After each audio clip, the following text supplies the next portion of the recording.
Warning, viewer discretion advised. This video contains content that may be disturbing or triggering to some viewers. It includes detailed descriptions of violent crimes, graphic imagery, and discussions of sensitive topics such as murder, assault, and other criminal activities. Viewer discretion is strongly advised. If you are sensitive to such content, please consider watching another video. Stay safe and take care of your mental health. In this gripping episode of 22, we delve into the mysterious and controversial death of Luis Andrés Colmenares, a bright and promising young man whose life was tragically cut short on Halloween night in 2010. From the initial theory of an accidental death to the explosive revelations of a second autopsy and conflicting witness testimonies, this case has captivated Colombia and sparked intense public debate. Join us as we explore the complex investigation, the sensational trial of Laura Moreno, Jesse Quintero, and Carlos Cardenas, and the profound impact this case has had on the Colombian judicial system. We'll dissect the evidence, scrutinize the divergent accounts, and discuss the media frenzy that turned this case into a national obsession. Hear the perspectives of key figures involved in the unwavering determination of Luis's family as they seek justice in the face of adversity. Was Luis's death a tragic accident, or is there more to this story than meets the eye? Tune in to uncover the truth behind one of Colombia's most talked about true crime stories and engage with us as we continue to seek answers in this haunting and deeply impactful case.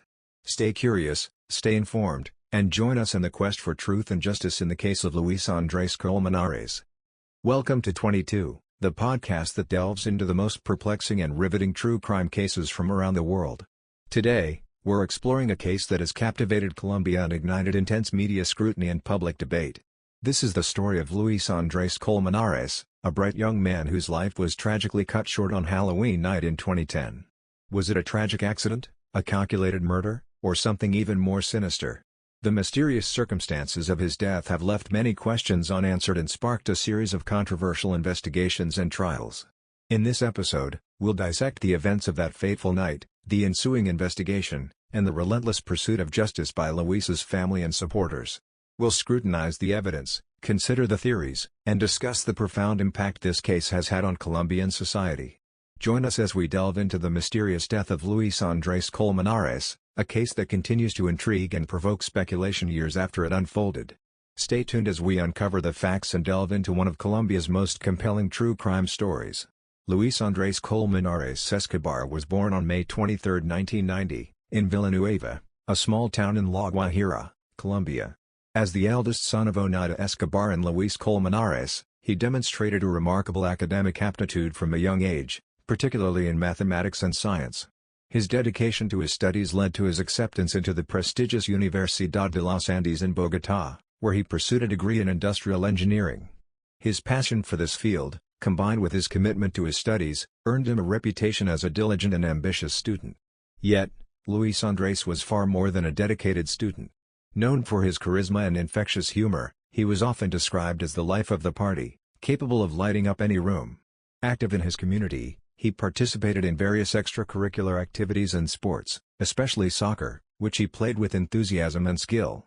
Balancing his demanding academic schedule with a vibrant social life, Luis Andrés maintained a close-knit group of friends with whom he shared many adventures and cherished memories. His loyalty and kindness were well known, always ready to lend a helping hand or a listening ear. Luis Andrés's future looked incredibly promising. His academic achievements and interpersonal skills suggested a path to great success. His supportive family took immense pride in his accomplishments, viewing him as a beacon of hope and inspiration for their community. However, beneath this seemingly perfect life, there were challenges. The rigorous demands of his studies and high expectations sometimes took a toll. Despite this, Luis Andrés remained steadfast and resilient, determined to overcome any obstacles. As we delve into the events leading up to that fateful Halloween night in 2010, we remember the vibrant and ambitious young man Luis Andrés Colmenares was. His tragic death became a mystery that captivated a nation, raising questions and sparking debates that continue to this day. Halloween night, October 31, 2010, began as a festive and carefree evening for Luis Andrés Colmenares and his friends. Bogotá was alive with revelers in costumes, and the spirit of the holiday was in full swing. Luis, dressed as a demon, was ready for a night of fun and celebration. Luis and his friends decided to attend a Halloween party at a popular nightclub in Zona T, a vibrant nightlife district in Bogotá. Among the group were Laura Moreno, Jesse Quintero, and several other university friends. They arrived at the party around 11 p.m., enjoying themselves by dancing, drinking, and mingling with other partygoers. As the night progressed, the group left the club around 3 a.m. What happened next remains shrouded in mystery and controversy. According to Laura and Jesse, the group decided to get some late-night snacks from a nearby food stand. They claimed that while walking, Luis suddenly took off running towards Alvieri Park, a nearby green space known for its tranquil setting. Laura and Jesse recounted that they chased after Luis but lost sight of him as he ran deeper into the park. Panic set in as they searched for him, calling out his name and scouring the area. After an unsuccessful search, they decided to seek help, flagging down a police officer who was patrolling the area and explaining that their friend was missing. The search for Luis Andrés Colmenares intensified after his sudden disappearance in the early hours of November 1, 2010. His friends, Laura Moreno and Jesse Quintero, along with police officers, scoured Alvieri Park, hoping to find any trace of him. As dawn broke, the park remained eerily quiet, offering no clues to Luis's whereabouts. Desperate for answers, Luis's family was alerted to his disappearance and joined the search efforts.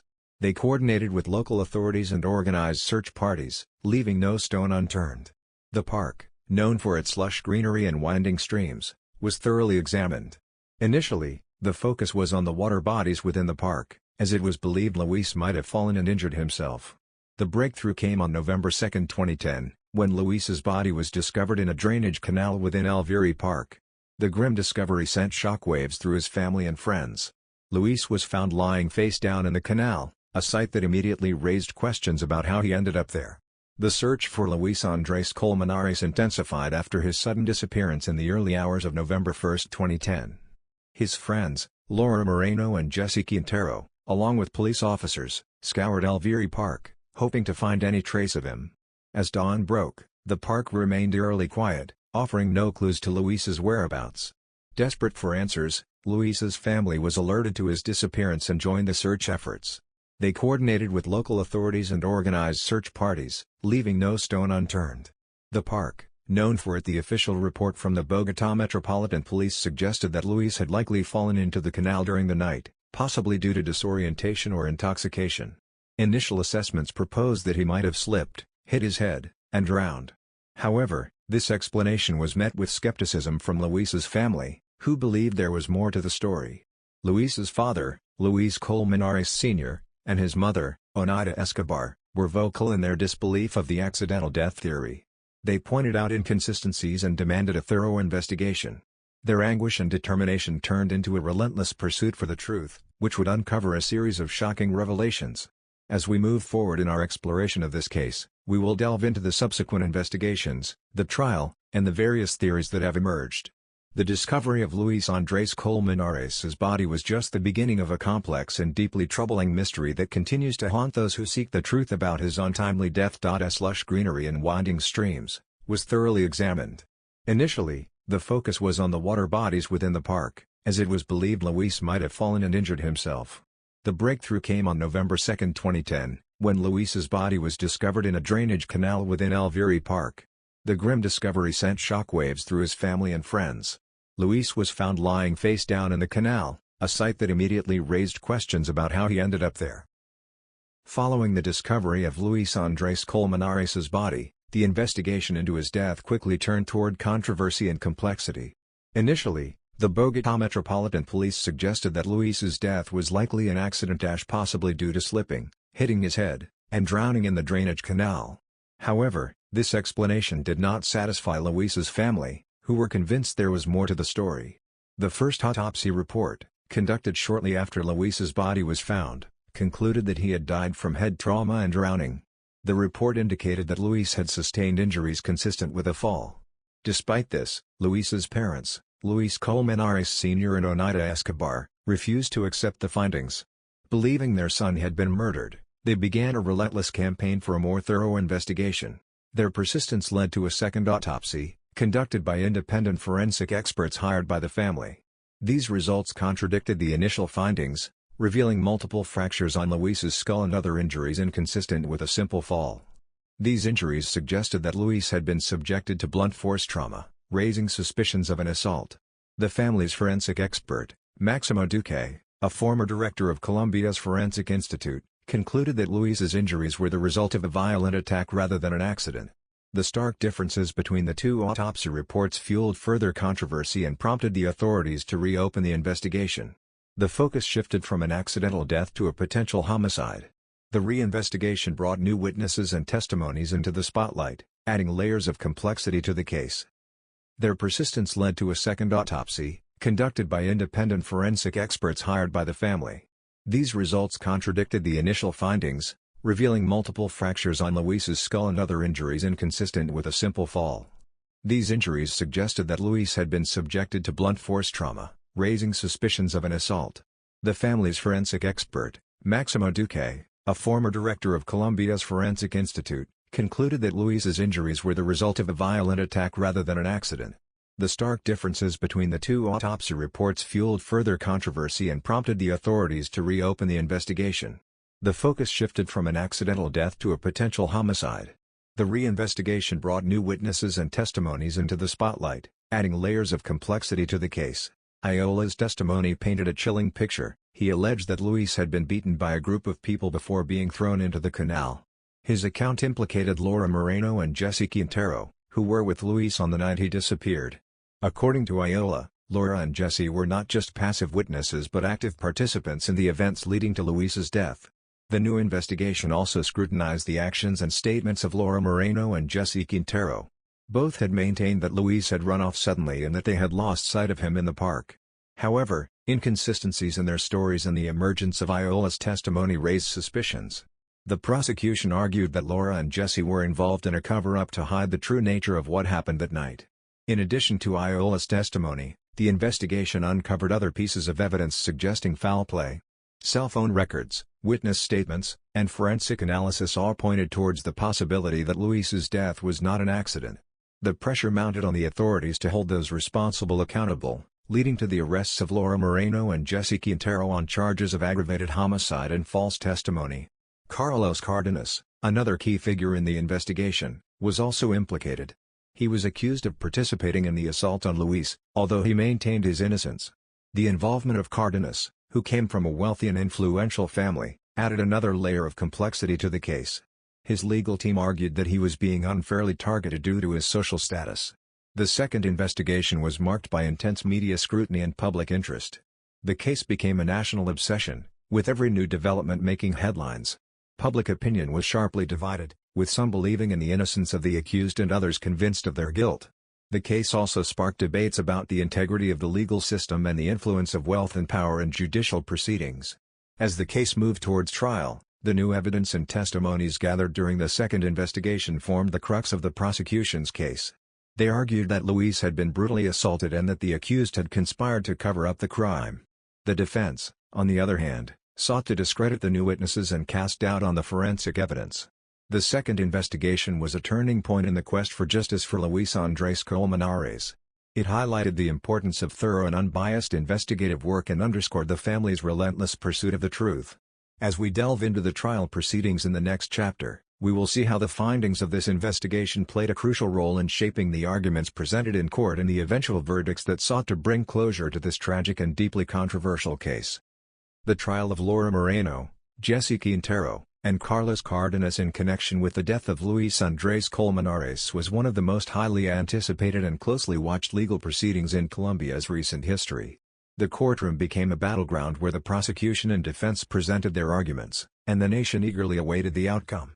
The prosecution's case was built on the findings from the second investigation, which included the second autopsy, new witness testimonies, and forensic evidence. They argued that Luis Andrés Colmenares had not died from an accidental fall but had been brutally assaulted. The prosecution asserted that Laura Moreno and Jesse Quintero had been involved in the events leading to his death and had subsequently conspired to cover up the crime. Carlos Cardenas was also implicated, with accusations that he had participated in the assault on Luis. One of the key witnesses for the prosecution was José Wilmer Ayola, the homeless man who claimed to have witnessed the attack. Ayola testified that he saw a group of people beating Luis before throwing him into the drainage canal. His testimony was graphic and detailed, describing the violence he purportedly witnessed that night. Ayola's account directly implicated Laura, Jesse, and Carlos in the crime. The prosecution also presented the findings of the second autopsy conducted by Dr. Maximo Duque.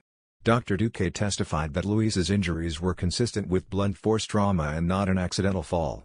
The multiple fractures on Luis's skull and other injuries suggested he had been violently attacked. This expert testimony was crucial in challenging the initial autopsy's conclusion and supporting the prosecution's narrative of a homicide. Cell phone records and other forensic evidence were also brought to light. The prosecution argued that the cell phone data placed Laura and Jesse at the scene and contradicted their initial statements.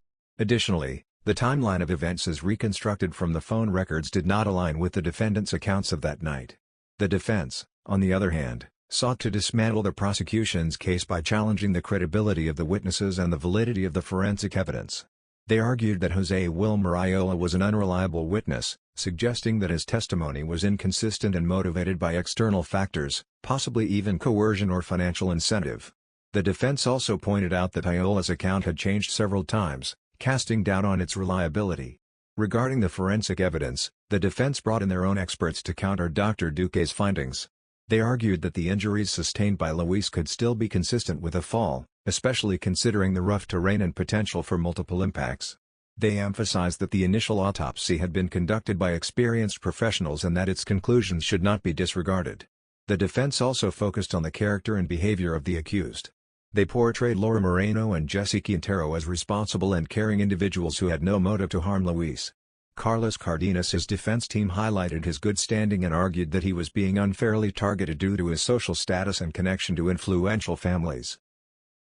The mysterious death of Luis Andrés Colmenares and the subsequent investigation captivated the Colombian public and media, turning the case into one of the most sensationalized and closely followed legal dramas in the nation's recent history. From the moment Luis's body was discovered, the media played a pivotal role in shaping public perception and keeping the case in the national spotlight.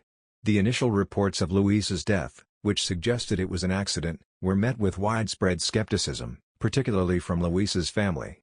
Their vocal rejection of the accident theory and their calls for justice resonated with many Colombians, who began to follow the case with keen interest.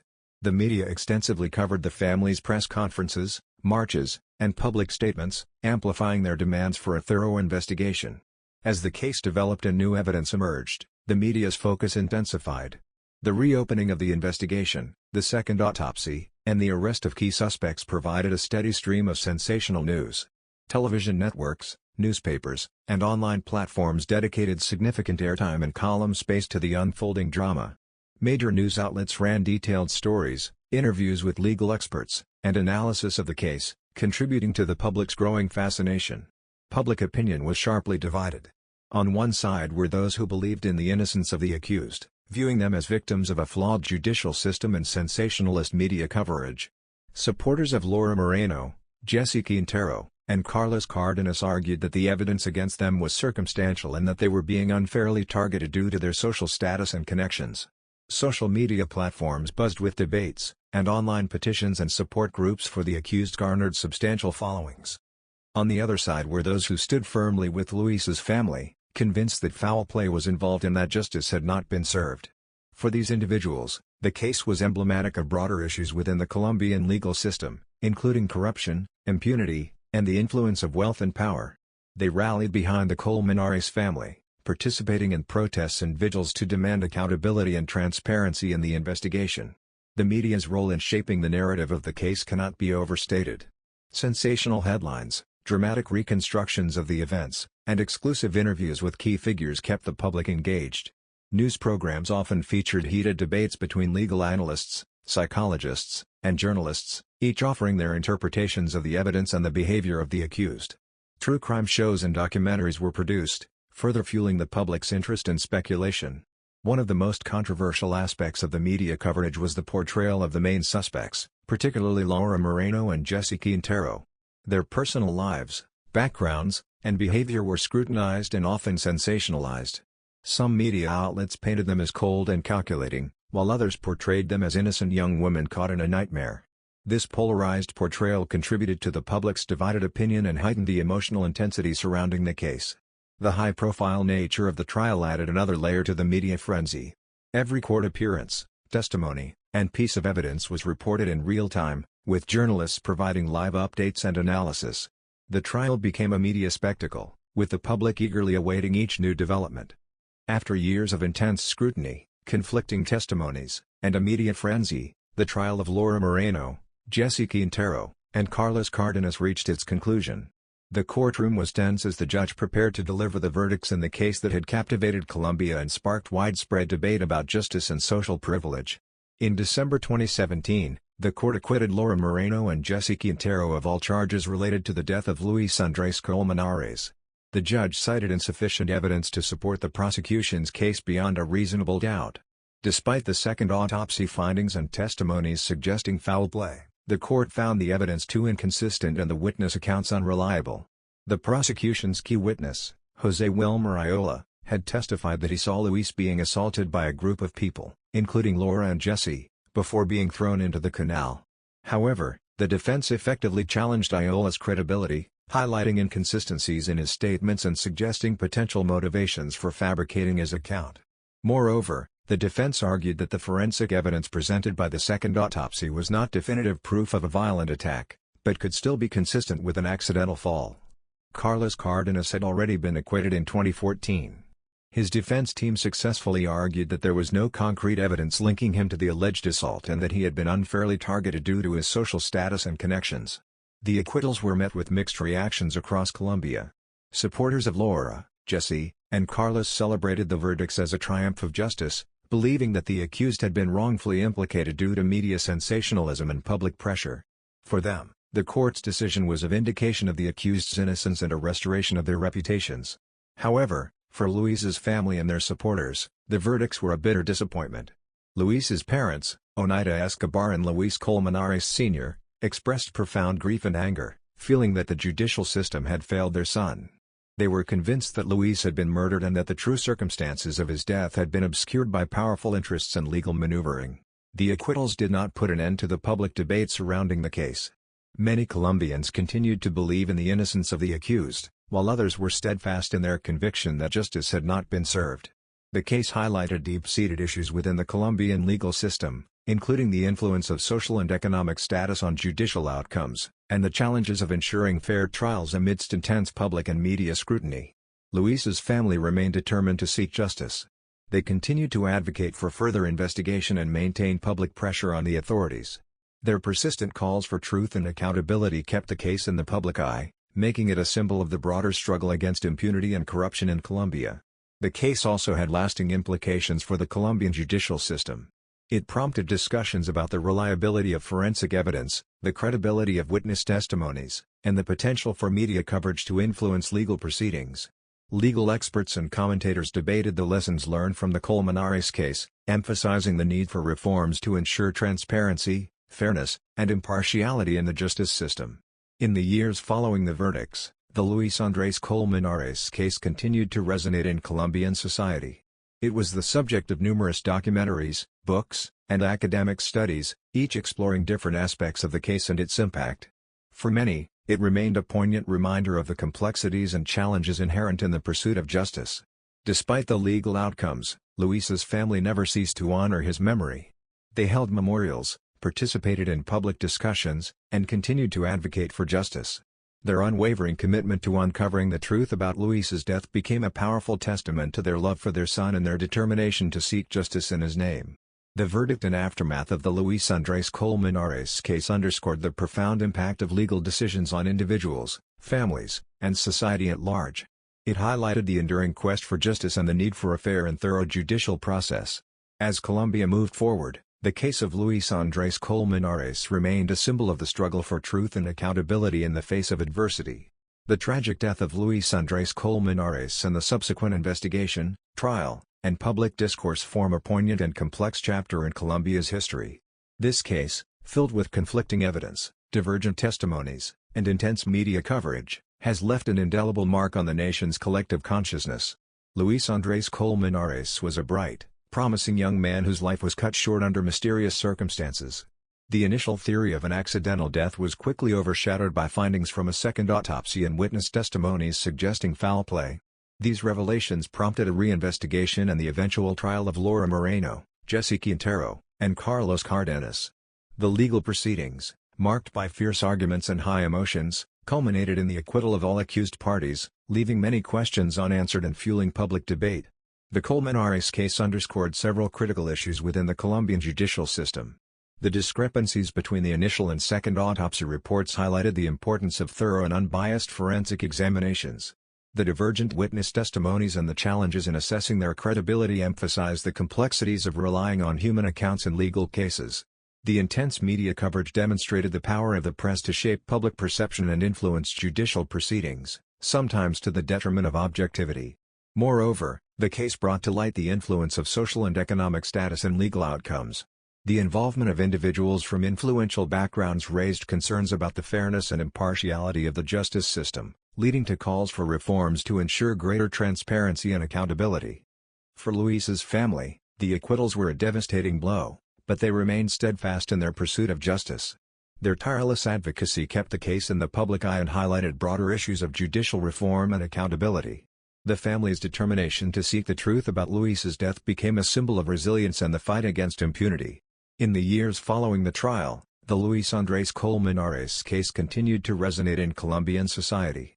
It inspired documentaries, books, and academic studies, each contributing to the ongoing dialogue about justice, forensic science, and media influence. The case remains a touchstone for discussions on legal reforms and the need for a more equitable judicial system. The story of Luis Andrés Colmenares is a reminder of the complexities and challenges inherent in the pursuit of justice. It underscores the importance of a fair and thorough judicial process and the need for continuous vigilance to ensure that the legal system serves all members of society impartially. As Colombia moves forward, the case of Luis Andrés Colmenares serves as a powerful testament to the enduring quest for truth and justice in the face of adversity. In conclusion, while the legal proceedings may have ended, the search for answers and the impact of this case continue. The legacy of Luis Andrés Colmenares lives on through the ongoing efforts to reform the judicial system and the unwavering determination of those who seek to honor his memory by demanding justice and accountability. As we conclude this episode on the mysterious death of Luis Andrés Colmenares, we invite you, our listeners, to join the conversation. The case has raised numerous questions, sparked intense debates, and highlighted critical issues within the judicial system.